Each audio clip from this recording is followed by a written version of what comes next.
سورة التكاثر مكية. بسم الله الرحمن الرحيم.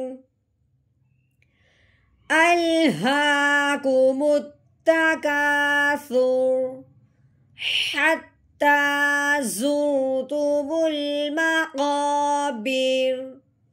كلا سوف تعلمون ثم كلا سوف تعلمون. كلا لو تعلمون علم اليقين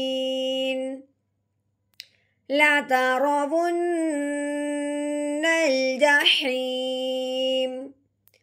ثم لترونها عين اليقين ثم لتسألن يومئذ عن النعيم.